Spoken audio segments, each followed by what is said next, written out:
యెషయా గ్రంథం 8వ అధ్యాయము 1వ వచనం. మరియు యెహోవా, నీవు గొప్ప పలక తీసుకొని మహేరు షాలాల్ హాష్బజ్ అను మాటలు సామాన్యమైన అక్షరములతో దాని మీద వ్రాయుము. 2వ వచనం. నా నిమిత్తము నమ్మకమైన సాక్ష్యము పలుకుటకు యాజకుడైన ఊరియాను ఎబెరెక్యాయు కుమారుడైన జకర్యాను సాక్షులనుగా పెట్టెదనని నాతో చెప్పగా 3వ వచనం. నేను ప్రవక్తి యొద్దకు పోతిని.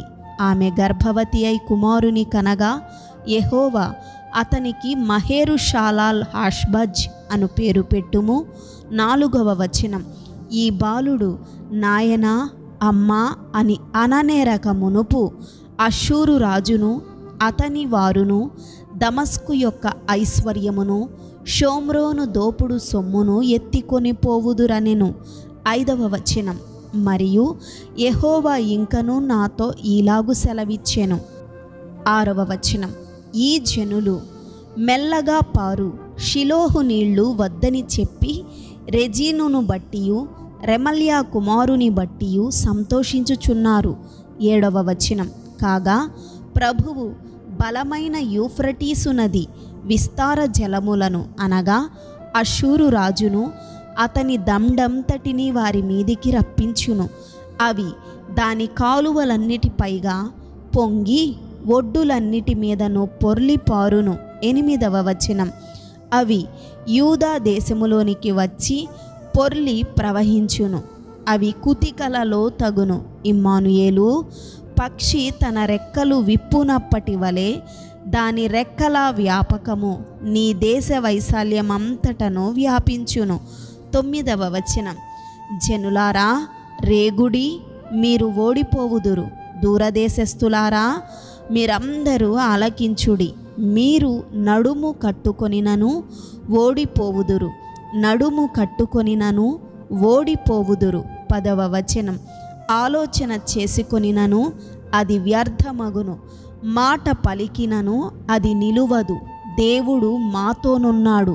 11వ వచనం. ఈ జనుల మార్గమున నడవకూడదని యెహోవా బహుబలముగా నాతో చెప్పియున్నాడు.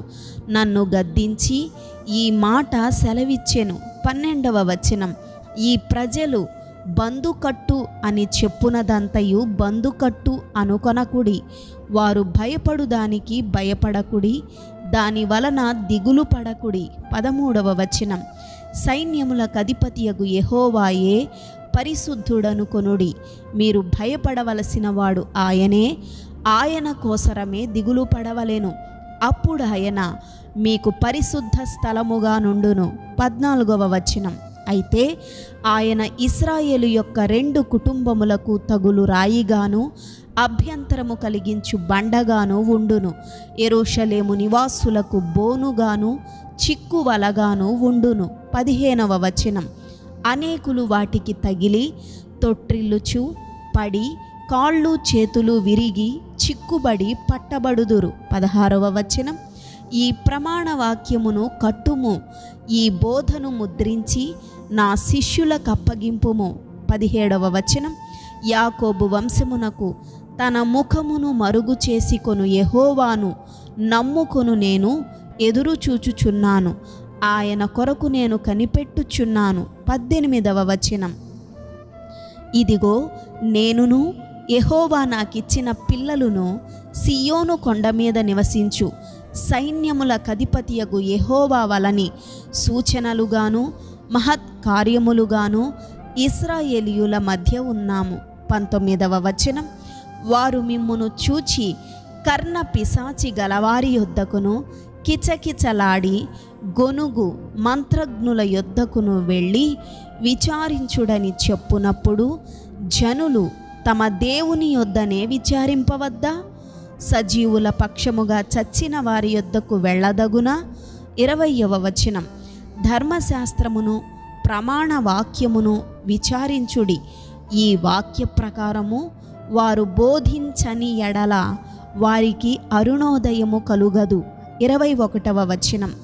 అట్టివారు ఇబ్బంది పడుచు ఆకలిగొని దేశ సంచారము చేయుదురు.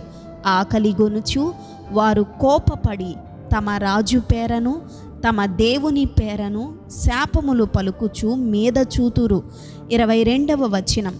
భూమి తట్టు తేరి చూడగా బాధలును అంధకారమును దుస్సహమైన వేదనయు కలుగును. వారు గాఢాంధకారములోనికి తోలివేయబడిదరు. ఆమెన్.